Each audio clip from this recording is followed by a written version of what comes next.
welcome back to the Fixing Football podcast. I'm Martin Naylor and I'm joined this week with Liam O'Meara and Luke Foley. Boys, welcome. How are you? Very well, Martin. Thank you. How are you? All good, sort of. I've got a bit of a cold, so... Ditto, Naylor. Same. Right, well, it's going to be a lot of Liam tonight for everyone, just to keep everyone on the toes. Liam, I think we should start with the game at the Bolton Stadium this weekend. Yes, obviously a very difficult day. Someone that we actually all know on the podcast, Ian Purslow. We obviously all played football with his son Stuart, goalkeeper for our team growing up. I see Stuart and Ian quite often, sit very near them, have beers with them at half time, talk football with them at least every other game. It was quite a shock to me when it came through, and obviously, thoughts are with Stuart and the family. Really, it's an absolute sickener. Really. Yeah, I can only echo that. Thoughts to Stuart and his family. It's obviously a difficult time. So, Liam, you were there. What was it like in the stadium at the time? And sort of just give us a bit of details, because I've only heard bits of what's been reported on the news and stuff. I don't want to go into too much detail, but just what it was like being in the stadium at the time and stuff. Obviously, I'm in the same stand. You didn't really have an idea fully what was going on, other than you knew it was serious. I've seen some suggestions that the game should have been carried on. And whilst I do understand that argument to a small extent, the time that had passed and the seriousness of the matter was quite evident by that point. So I don't think there was a realistic prospect that you could carry it on. Yeah, it was about 30 minutes, weren't it? It stopped for. Exactly. So. And at what point were the players aware? At what point was the players? Oh, right, okay. Yeah, it was. We've seen incidences where obviously players are shouting over. Yeah. It was a similar incident. Right. Well, like I say, sad times for Stuart and his family, and thoughts with them from everyone here. Luke, how was your weekend? We had Man United v Spurs, which was apparently it was a top of the table clash, but none of them are there. Let me know, what was your thoughts on that match? Well, I fell asleep first off.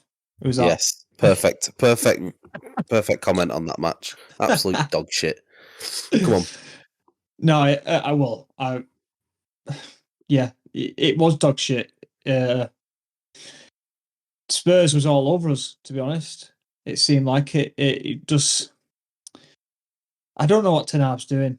Honestly, it's baffling me. And then what I hate the most is, I know Roy Keane picked up on it, Rashford celebrating and doing the silence to like the fans or whatever he was. You can't be doing that when you've been putting performances like you have, and then you score one goal and start giving it bigger. He didn't seem to celebrate the first goal with the team either, I noticed. I think he's sad. I think he's a sad man. You know that goal as well, the Højlund goal? It didn't look like a decent finish either. He just hit it as hard as again. It went top of the. Honestly, just a shit performance. Well, before we comment any further, we'll get on to United in the second half.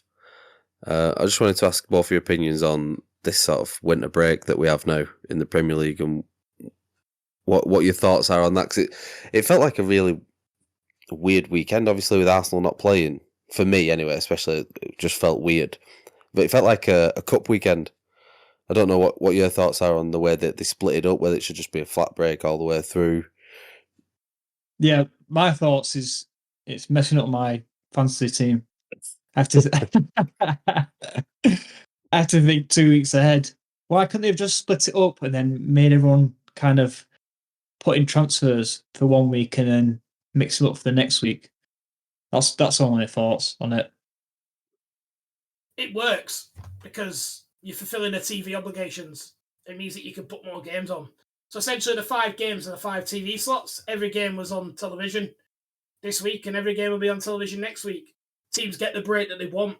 I think it works, personally. I think the issue with it is something that we touched on last week with these replays seem to be ruining the time for the warm weather training and that type of thing. That's something maybe to look at in the future, but I think for me, the idea works because I think if you did have a stop, it would be like an international break with not even any international football. And I think no one, whilst people say it might sound good, I think in reality people would hate that, I think. Yeah. Just on the warm weather training, what do you think the benefits of that are? Do you think it's just a... Have you ever been to England? I know, but just thinking about it, is it just a relaxing time? They're just ticking over, or are they actually doing just training sessions in the heat? What's your thoughts? I don't think they are. I just like on Arsenal's from Arsenal's perspective, they were quite clear in the fact that they said they were out there doing, some training, basically taking training as normal in like a 7-day period, however long they're out there for, whilst also doing some, sponsorship obligations, some stuff with Adidas, some stuff with Emirates, some stuff with the owners, just more ambassadorial commercial roles as well while they're out there. So I think that's probably where a lot of clubs are going to benefit and getting doing a few content days and seeing fans out there a bit of on a similar sort of level as the pre-season tours, what people do as well. So it'd be interesting to see where people go as well. Yeah, I can imagine they do a lot of tactic-based work that isn't solely purely match preparation. Because I imagine, particularly in the time of the year that we just had, a lot of the training has been purely match preparation. And I can't imagine they need a lot of fitness work at this time of the season. They'd be No. I imagine. So Yeah. I imagine a lot of it is more ball work and tactics and that type of thing. Yeah, I'm not. It's come at a good time for Arsenal. Hopefully we're at the bottom of a slump, and like I've already said, we're going to win the league. So this is where our form's going to pick up. But we'll get to that on another episode. It probably helps the team as well, being in a nice place together. Well, definitely as well. And I know Arteta had spoken about a lot of the families are going out there as well. Obviously, kids will be in school and certain families, but other partners and small children will be going out there with them. So it's not like they're just being whisked away for 10 days on their own. So, yeah, I don't know what all clubs are doing, but that's, those are the facts that I know from my club. It sounds sensible to me. Yeah, I'm not against it. It just feels weird when you see teams playing and your team's not, and it'll be the same next weekend for the other half of the league, I guess. There is a bit of Arsenal development and news. Obviously, a lot of the talk around Arsenal's been around the striker, and I believe you're interested in Joshua Zirkzee, name come up, the Bologna striker. Yeah, I know he's on a bit of a hot run, but I'm not familiar with his game. I can't sit here and lie and say that I know a lot about him or Bologna or even the Serie A in general, really. So I guess we'll see how that one plays out. The two that are being mentioned that I would be interested in is Zubimendi from Sociedad, I think it's that.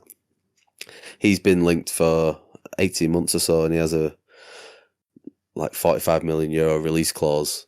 He's a centre midfielder, so he's someone we've been interested in. That one keeps getting thrown about again. And one that I would like to see, it's one that we spoke about last week, but the fact that we're talking about strikers and, breaking news today, there's some FFP stuff happening, and I think Arsenal are going to be a little bit hamstrung by that, but Karim Benzema on loan is something that I'm warming to a lot more. It wasn't something I'd considered until we spoke about it on our transfer episode the other week. So I want to keep my eyes open for something like that. I would not be against that for 6 months. But other than that, I'm not seeing much other transfer news. I think FFP is really cracking down on people's activity this window in comparison to other windows. So yeah, I think the most active transfer at the moment is probably Jordan Henderson coming back to Europe, linked strongly with Ajax. Looks like that might happen. There'll be a lot to sort out wages and tax-wise with that, but it looks like he's really pushing. Well, and Ajax really want him as well. Yeah, they've been quite public about it. I'm surprised at that. I'm surprised at the move as well. If you're going to fly to Amsterdam and it's an hour, fly to Saudi, is there much difference if you're flying? It's not like a half an hour car journey. I don't know. When you're in Holland, it feels like England, to be honest. Like it doesn't feel any different in my experience. It feels the same country, so it's very much a home from home for me. I'd say the Dutch league's on par with this Saudi league at the moment with the quality of players. But That's another argument for another day. Luke, is there anything Manchester United wise in terms of transfers that you think is on the horizon? Is it because we're going to touch on United in the second half, and we're going to give them a bit more of a firm looking at? But is there anywhere that you think needs addressing immediately? Anything that you see getting done? Oh, I think we're in the same boat as you with the FFP. I think we need to. I think we need to sell to buy, which is a shitty situation to be in because we need a lot of players in. That looks like it. Right. Well, we'll have a little break and then we'll come back and we're speaking all about Ratcliffe's United.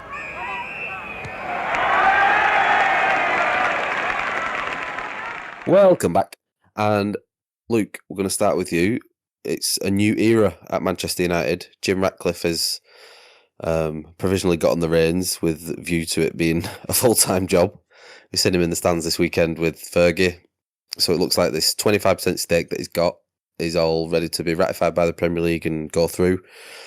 And then he's going to be in control of all your footballing assets and future. First of all, what are your initial opinions on him coming in this capacity? I think we discussed this in the last United kind of podcast. The Glazers have just benefited massively with this. They can go back to the shadows, and they're not the face anymore. It's going to be Jim Ratcliffe, and basically now he has a minority stake in the club. I think it's like 1.3 billion. I think they've just done great business again, Glazers. I don't see this as going to be the quick fix that everyone thinks it is. And there's a funny reference that you two are probably going to get. Do you remember when we used to go to sports soccer when we were young, and Tom Beck used to say, "If we go house on a skateboard and you keep it at my house," that is exactly how I feel with this deal. The Glazers has done with Jim Ratcliffe. There's a niche percentage of our audience only going to understand that, but I like it. I'll keep it in.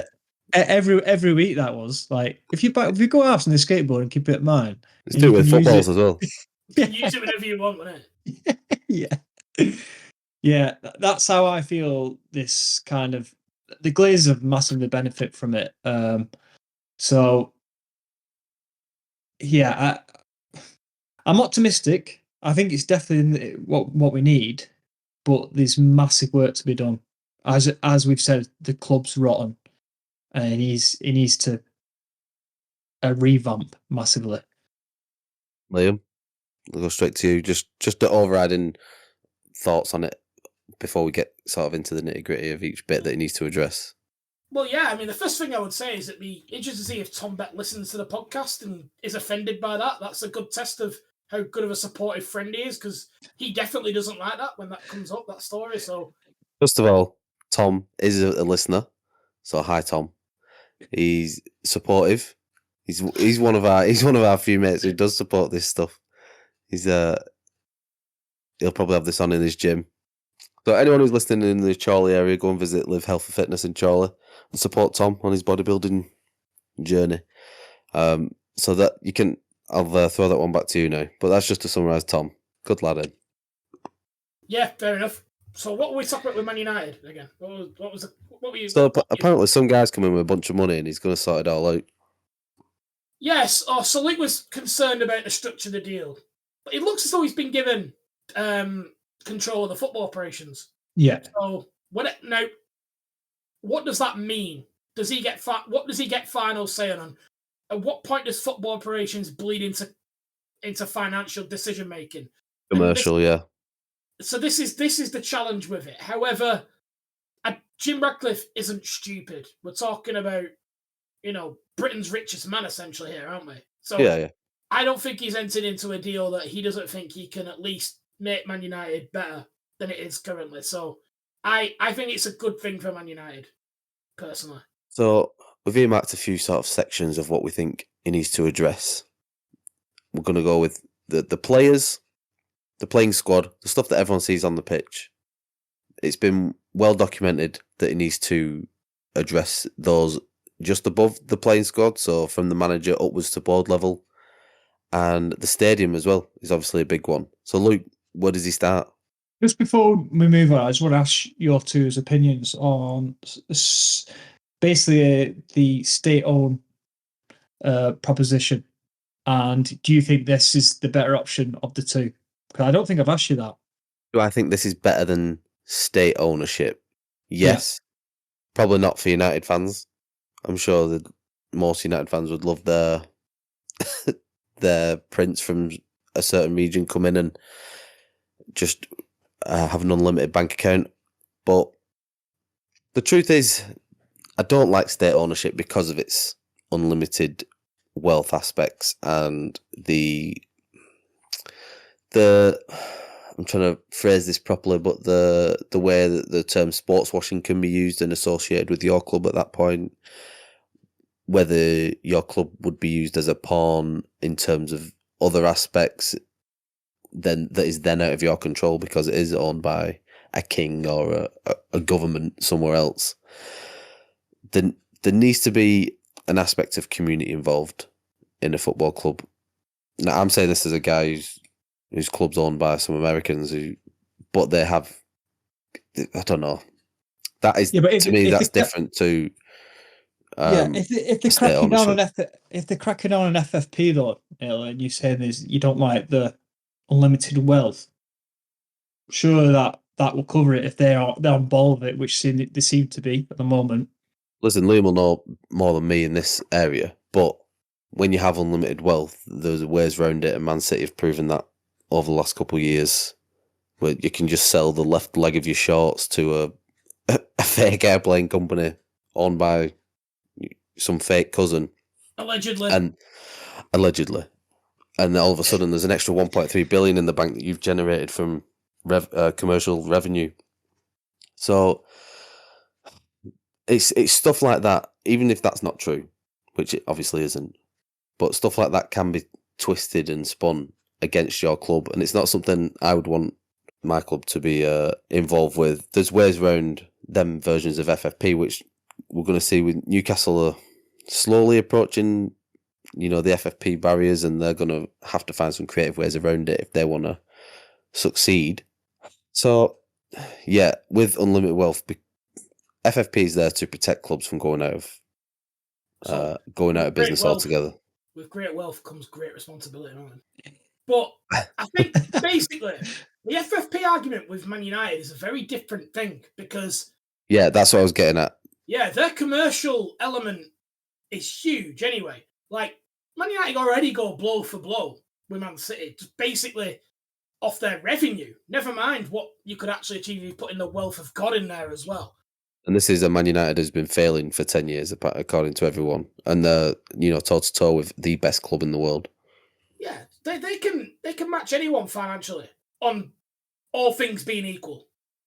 Being important to add there. Yeah. So I don't think they need wealth. Isn't completely what they need more than expertise is there. I think that's something. But there is a world where you can have both.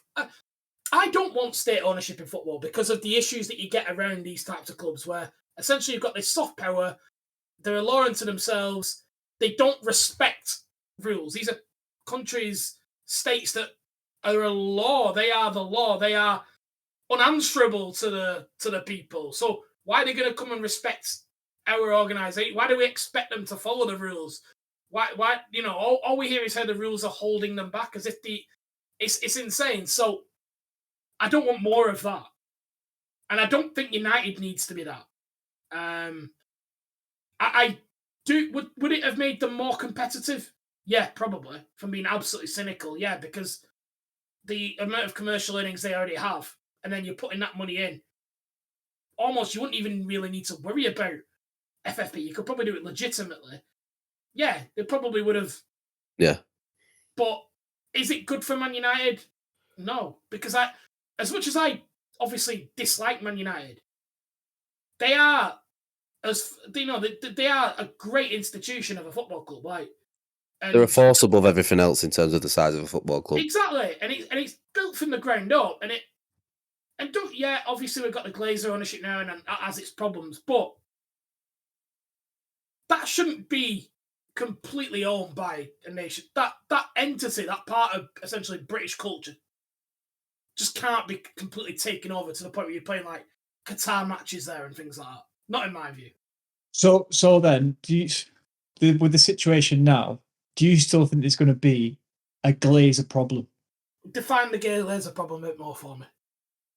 Well, how they have currently run the club not into the ground. Let's be honest. The club's financially the football performance wise, are the Glazers going to be seen as the ones that bring the club down if we don't?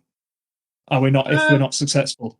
Possibly, and I think that's the danger for Jim Ratcliffe is that he has got into bed with the Glazers. He might try and portray it differently. He might try and portray it as if it's completely Ineos sort of coming in and putting bullets in the back of the heads and taking over the boardroom and they're in the charge now. But in essence, that they are in bed with the Glazers, and I think that puts him in a difficult starting point with a lot of United fans that he was willing to do that. But buying football clubs like Man United for what turned out to be a valuation of about $5.5-6 billion. Yeah, you don't just buy them. And the Glazers know that the valuation's only going to go up with things like we've been talking about, like the Super League, like the Club World Cup, all these different things that are in the pipeline that is going to build a global audience both to America and to Far East Asia. The valuation's only going to go one way. So the Glazers felt no need to sell, but probably felt that they needed some expertise. And I think it's going to be difficult for him to shake that Glazers tag league. Yeah, probably. Don't know what you think, Martin. Yeah, I do agree. I think everything. Well, while he'll be in a bit of a grace period, and before things start turning up, everything that goes wrong at Man United, and there will be things that go wrong in any company where there's change. There will be times when it's bad, and he gets to, sidestep the blame, and it'll go straight to the Glazers again. But that'll only carry on for so long, and then we'll start to see the real crux of it. Then is, will there be a time when it's the Glazers versus Ratcliffe at Manchester United, and there's an ownership struggle, power struggle, whatever?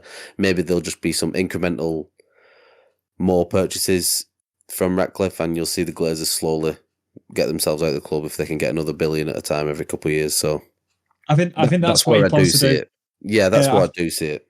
And what I was surprised at is the Glazers only have, is it 49 or 51%?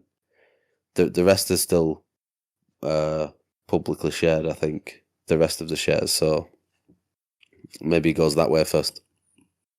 I'm not sure. I'm not sure how the ownership of it works, but the Glazers don't own 75% of Manchester United. No, you're right. So, right, let's go back to Jim Ratcliffe. There's things he needs to address. I want to start at the stadium, Old Trafford, Manchester United world in general. Okay. What does he do? How does he make things better? The famous leaky roof, the infamous leaky roof. Right, I'll take this one, Luke. So, Man United, in terms of its infrastructure, is far behind even a lot of mid-table clubs now, at the moment. And I think you're quite right to point out the leaky roof and Old Trafford and the fact that there's no screens and all these different things that people talk about with Old Trafford. But that's only really a tip of the iceberg, really, about, in terms of how they're competing with some of the other, never mind elite clubs, but mid-table clubs in terms of their training complexes. You look at clubs like, and obviously the obvious one's a City, but Tottenham probably now has the most advanced training facilities in the world. Leicester's is one of the best, apparently. Yeah, and a lot of these investment groups are focusing on that type of thing and focusing on infrastructure in terms of their valuations. Whereas, I mean, when did we visit Carrington? 15, 20 years ago? When we last went? Oh, probably the same. It's getting a long time. Yeah. It's probably very similar. It's probably similar, yeah. A lot of the talk is that it hasn't really come forward. So that is very much the first thing, because something that we touched on a lot in the past is the academy and the issues there, and a lot of players favouring Man City and other clubs really in terms of their development. Luke, as a Man United fan, I mean, every single Man United team in like the last 100 odd years, is it, has had a United academy graduate in there. Yeah. Big part of what their identity is. Does it worry you, the amount of academy prospects that are coming through now? We've still got them coming through. Obviously, the Kobe Mainu stuff, and we've still got obviously Rashford. But without checking, I don't know how well the academy are doing in their league. I suppose how well the under-21s, you'll know from that League Cup. How far did they go, Liam? They got battered by Bolton, I remember that. Yeah, Bolton beat them 8-1. Well, that tells a lot, doesn't it? I do think that could be a false dawn. A lot of the under-21s struggle in that competition because it is under-21, not under-23. And that night did coincide, I think, with a United League Cup game as well. So a lot of one or two of the players that maybe would have featured in that team were there. But I think the year before we played them, and I think that was 5 or 6-0. But the difference between them and, let's say, City, when we played City in that competition, was very visible to the eye. And I think for every menu that's coming forward, City have got an Oscar Bob, they've got a Rico Lewis, they've got a Cole Palmer, Phil Foden. And these are the ones that get in the team. Never mind the ones all over the place. Your McAtees that aren't in the team at the moment. I think the young lad at Sheffield United, I can't remember the top of my head now, that's there. It seems to be as they are now the go-to Manchester club in terms of young players. And why would that be? What would you put that down to, Liam? Facilities, what they can offer, not just how good the City first team are doing on the pitch, but it's probably more what they can offer as a full package and their development. So, yeah. I think so. I think if you've ever been to that part of the world recently, you can't help but be impressed by. It's almost like a theme park, isn't it? Like going to Disney World, going to sort of City Football Group. It's amazing. It's not going to shock anyone that whereabouts Man City's ground is the City Manchester Stadium, the Etihad, whatever it's called. One of 3 stadiums that's there. Yeah, it was an absolute shithole. It was a proper arsehole of Manchester for a long time, and now it's a stunning multi-entertainment complex with, there's going to be that new arena there soon, and then there's obviously the athletics and all the rest of Man City World or Man City HQ, whatever they call it, City HQ. So there's that they've got to contend with. That's just in the same city, let alone you start going to get academy prospects from around the country as well. So Academy League, is that a big focus you think that needs to happen sooner, or is that something that comes later on? Got to go infrastructure first. Infrastructure first. I think that once the staff changes at the top level, I think that'll filter through to the academy. I think that's where the major fix needs to be, the staffing at the top level. So who? Let's start with that then. So between Jim Ratcliffe, let's call him football CEO, between him and Eric Ten Hag, what needs to happen? What's the change that needs to happen? Who do we need to see, or what positions do we need to see coming in? I don't want to jump on Ten Hag yet because that's part of my fix. No, I'm saying in between. Right, okay. So I see Jim Ratcliffe as kind of the bank and the face, I suppose, going forward. But the real work is going to be David Brailsford coming in and assessing the whole club, and then he's going to put a team of best in class of football specialists and executives. So what I've heard, rumour-wise, is they're going to try and bring in Paul Mitchell, who will be essentially a head of recruitment. Bill's brother. John Claude Blanc, who will be CEO. So the stuff he's done at Juventus and PSG, basically changing PSG into a global brand with the Jordan stuff. And I've also heard of Dan Ashworth at Newcastle as well. Yeah, he's been one that's been spoke about for a bit, innit, Liam? Dan Ashworth. Dan Ashworth's the man in demand, really. His work at West Brom, his work at Brighton. What is he? Football? A director of football? Director of football, yeah. And most recently at Newcastle. Closely linked with Dave Brailsford, I believe, in the past. They do have an existing relationship. So, he seems to be the go-to. I struggle to see whether he would abandon the Newcastle project. To be honest, I think he's only 12. I think he's on a 12-month contract though. Oh well, if that's the case, then they absolutely should ask that question. I think he wants. I believe that Jim Ratcliffe's interested in bringing British business people as well. He's keen to keep things not like Luke, that you have to be within a certain mile of the stadium to be able to work there. But I think he's keen to have people from Britain to essentially pull in the same direction. I think that's very much part of Radcliffe's plan, I believe. Would you be happy, Luke, with that kind of a point? Is Dan Ashworth someone that you'd want at Man United? Yeah, definitely. Well, I've got faith in David Brailsford to make the right decision, to be honest, from the success he's had from obviously cycling and Team Sky and Team GP cycling. That's what I'm kind of hoping and praying for. He can bring that success over to our side. That man should be nowhere near a professional football team. But anyway. So that's his background. Brailsford's background is Team Sky cycling. Yeah. Yeah, he is Mr. Marginal Gains, isn't he, Dave Brailsford? I hate that term. All teams are doing marginal gains. You're going to hear it a lot. You're going to hear it a lot, Luke, with videos. Yeah, I know. I think it's just a silly statement they've said because, well, he was one of the pioneers to do it, but a lot of other people were doing the kind of marginal gain stuff. How Team Sky won all them tours is they had the best riders and the most money, and they just basically had the best tactics where they had a lot of GC riders in the teams, and they would just go to the front of the race and basically tempo it and dictate what's going on in the race. And that's essential. Has someone suggested otherwise that's not the reason, Luke? No, I think a lot of hype goes around these marginal games. They were sleeping on pillows and the best pillows, but really, there was a lot more into it than the marginal game stuff. I agree.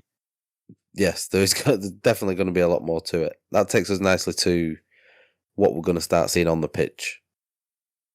So, Luke, I don't know if you want to touch on Ten Hag first, but there's going to need to be, I don't think it's any secret, there's going to need to be some drastic ins and outs, numbers-wise, if you're going to want to see some results quick. You've got players like Varane, looking like he's going to sign another contract for an extra year. Casemiro's got 3 seasons left, I think, on crazy money. There's other players around who are pushing, if not over 30, with long-term contracts on big money. And obviously, everyone can see that Man United aren't performing at the level that they want to be at. No fans happy right now. The bit of a punching bag for the media. So, give us your... I'm not going to say you need to replace this guy, and this guy. But what sort of time frame have you got to be looking at, really, to start seeing anything on the pitch happen? So, as I said in the group, I think the season's over. I think we're just playing to the end of the season, I suppose. And I think Ten Hag is going to be leaving at the end of the season. I think he's gone too far of where he can turn the team around and kind of input his style of play, because clearly it's not working. No one's seeing the style of play. And the style of play one's a big one, but it looks, and I know it's something that's come up in our group chat, but it looks like we're not the only ones to say it as well, but it looks like the players aren't playing for him. That old adage that the players aren't playing for him. There's people who don't look happy. There's leaks all the time. There's too much that's gone on, I think. I think if Ten Hag was coming in now with the Ineos change, then potentially, yeah, I think it would work. But I think a lot's happened in the past where you can't bring it back. And that's not saying Ten Hag's not a great coach. I just think the situations that's happened with the Sancho and all the other Cristiano Ronaldo, all the performances, all the losses, I just don't think he can bring it back. I don't think he's not lost a team, but I think there's probably question marks. It's along those same lines of how I felt about Emery at Arsenal is that I didn't doubt his ability, but it was just wrong, right man, wrong time. Yeah. There was too much going on. Obviously, it was after Wenger, but we needed someone on the up, and everyone thought Emery was that guy. There was just too much shit. Obviously, culminating with stuff like the Xhaka stuff on the pitch right at the end, and Ozil and player power and shit signings. So they need to get that under wrap. Liam? What do you think of the opinion that Radcliffe throws his support behind Ten Hag? I struggle to see a world where Ten Hag's there in 12 months' time, to be completely honest. I wonder where his mindset is as well, whether he believes it, because he's sounding weirder and weirder whenever I hear him talk about it. That's the sign at the end, isn't it? He's almost like talking to them like there's some kind of Egyptian god that's here to change the world. So he's becoming a little bit desperate for me.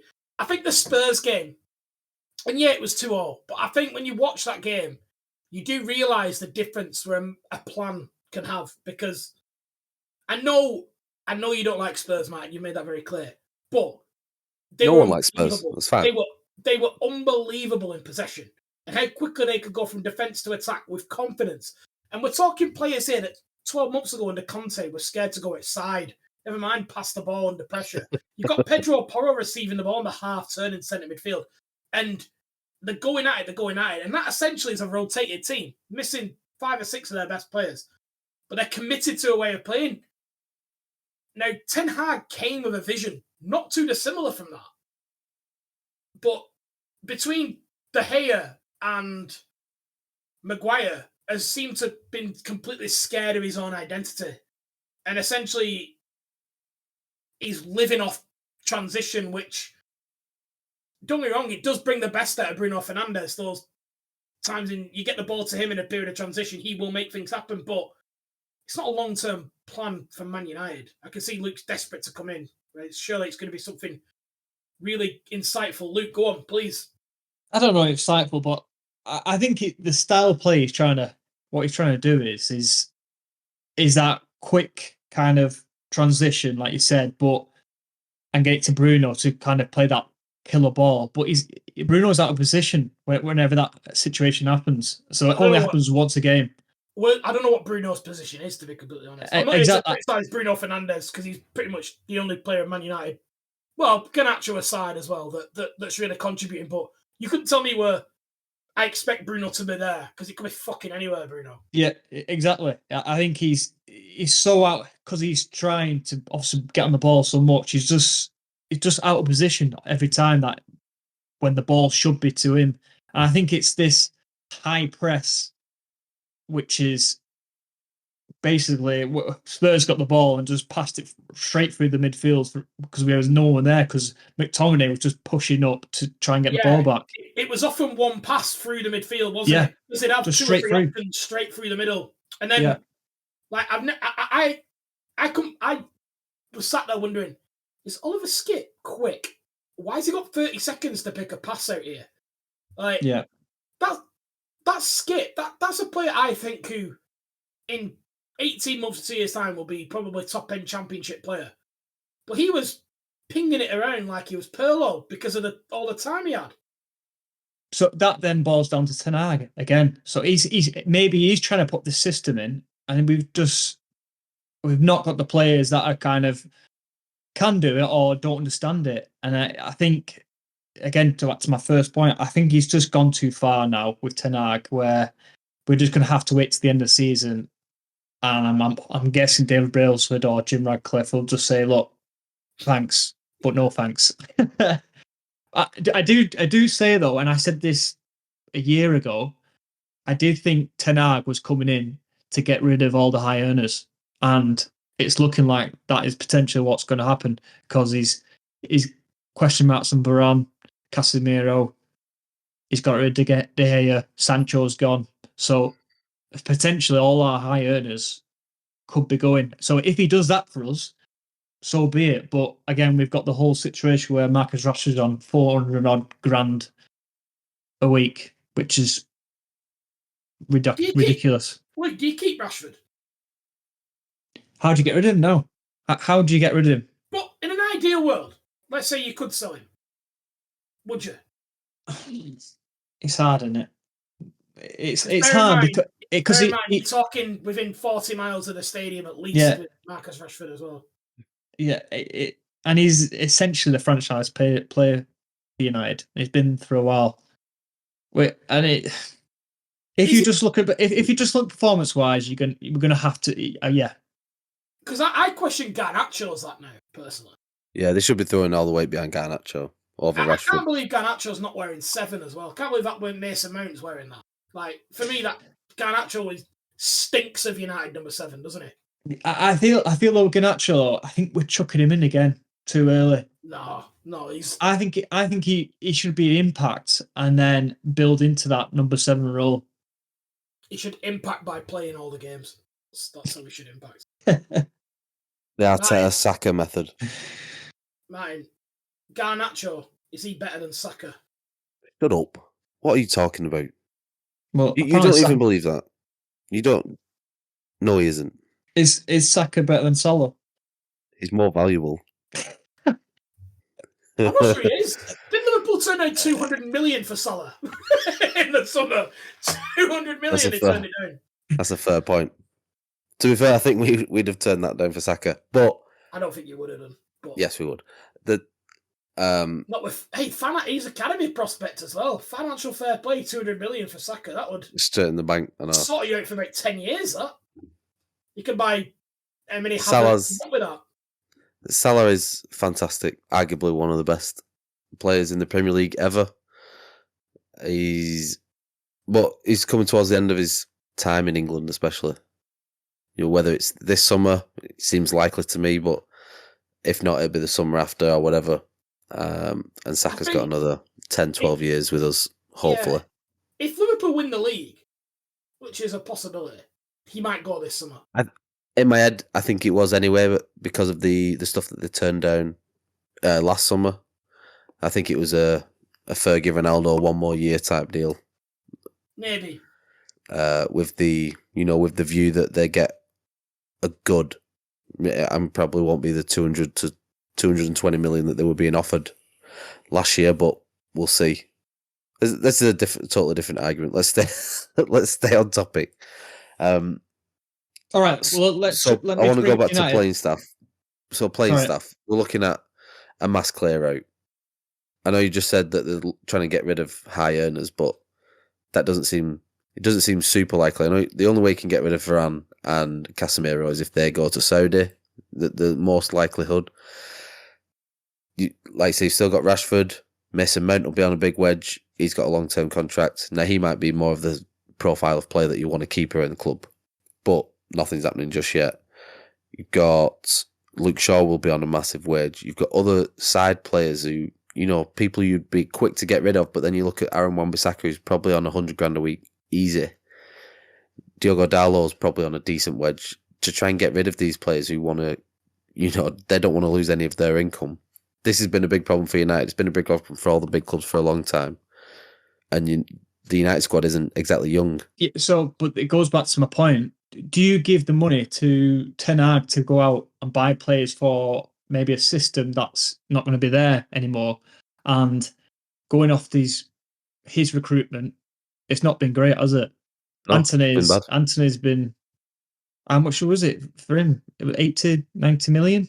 It's pushing 90 million for someone who'd been identified as a £25 million player. Now, if he is 25 million quid, I don't think many eyebrows are raised. Seems like probably a decent squad signing. But 90 million, you want someone to come in and make a bit of an impact, and that's not been the case. So, I think the future, Luke, just touching on what we were talking about earlier, is that even the new manager isn't making those decisions.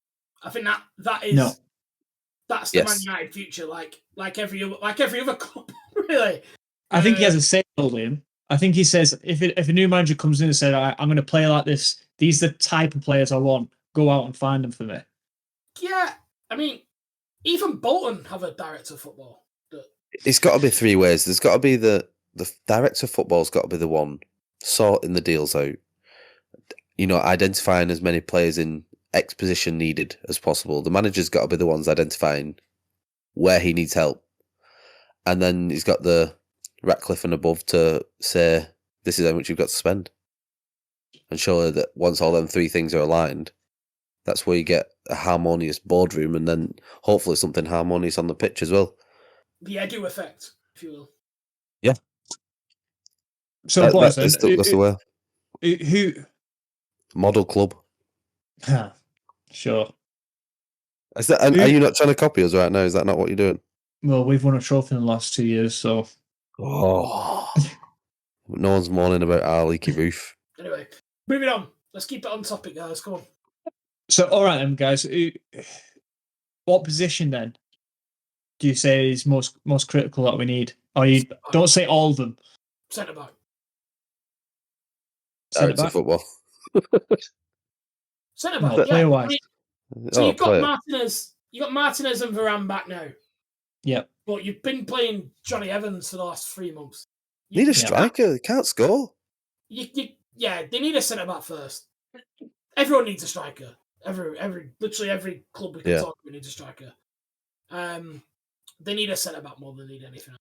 Possibly then a left back as well, because Shaw's fitness isn't reliable, and I do think Shaw has stepped up in recent years. But if you want to be playing Champions League football, I don't think Luke Shaw is the left back you should be having. Okay. How about you, Luke? I'd agree. Centre back, definitely. Oh. But I think more critical is forward, and we've needed one for 5 seasons now, apart from when Ronaldo was here. But he was clearly not. You beat me to it. I was trying to get in. Yeah, I think that's the position we need. I think someone that could support Højlund. Maybe not Højlund being the starter man now. Maybe it's going to have to be a support at. I did quite enjoy. Was it Scott that brought up Benzema? I thought that would be a perfect sign for United. Yeah, probably. It wouldn't surprise me if a lot of the top clubs are looking for someone, especially till the end of the season, that Benzema gets a run out in the Premier League in January. But he's going to be on big money. It depends how much the Saudis are willing to keep covering of that. Here's a question for you both. Here we go. Do you get rid of Bruno? Yeah. I can't stand him. No, but he's not. Yeah, he isn't the biggest problem. I can't stand him. I think you struggle to create a system with him in it. However, I'm not looking at the team thinking, let's get rid of Bruno. But do you not think he needs to be the star man in the system? I just can't. Possibly. I don't think we're benefiting at the moment where he's playing. I think he needs to be in a team that he is the main man. Is he not? I think he's. Yeah, I think he's been the main man. That's what I was going to say. I think he's been the main man. Even during Ronaldo's time, he come just before Ronaldo, didn't he? And yeah, he's been the guy. And to me, he looks like a lot of fucking hard work. I could not be arsed with him around the place. Looks like a right dick. So personally, I would get rid of Bruno. If I had the choice between getting rid of Bruno and Rashford, I'd get rid of Bruno because the system we're playing at the moment is just not suiting him. Yeah, I agree. I think there's a lot to do with Ten Hag. Hold on, I got one more question before we go. But would you give Ten Hag some time? Say you're Radcliffe, give Ten Hag some time and try and develop a plan going forward. Write this season off because that's what you've already said anyway. Give him some time with the board and team behind him, or fresh start everywhere else, because you're going to need a new manager. There's going to be a new identity and everything coming in then.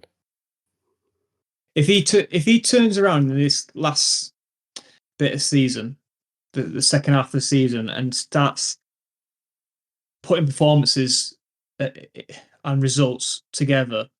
But before you finish that, this is what I'm saying. We're already writing off this season. So you've got to let these guys come in at the board level. We're writing off this season, so it doesn't matter if you finish 15th or 5th. No, I don't give it him. He's got to go. No, Right. Again, there's too much going on.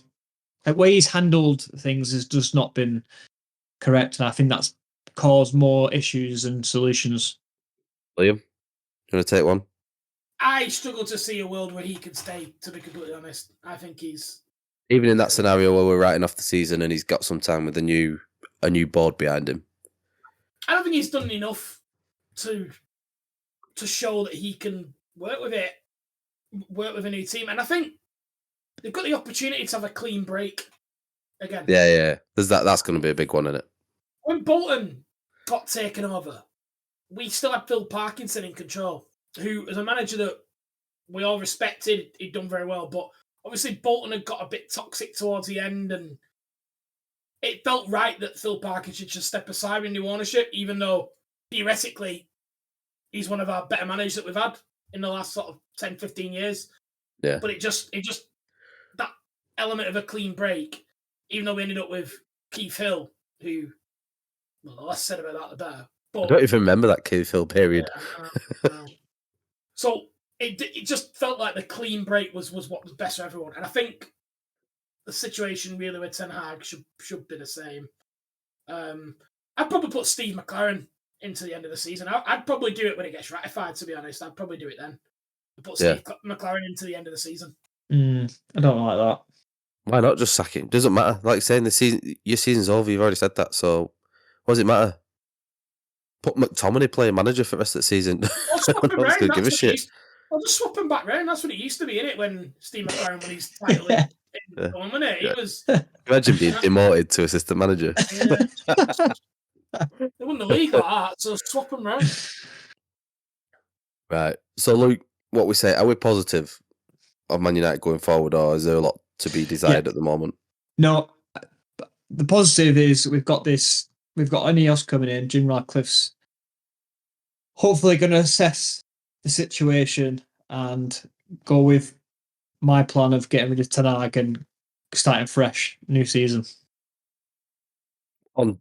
Let's keep it on brand, but that's the fix? Is get rid of Ten Hag as soon as possible? No. Director football board first. Yeah. Let them do the assessment, but I think they'll come to agreement and say, look, yeah, it's not working. Just out of interest, how long should this assessment take? Because most people have already done it. No, or till the end of the season. All right. But at the meantime, be fishing around who's available on the sly.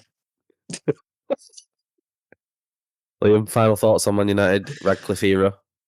I mean, they could keep him for a little bit. I mean, Dave Brailsford will probably like checking how fluffy the pillows are and making sure that the knives and forks... I knew you'd reference that. I knew you'd reference that.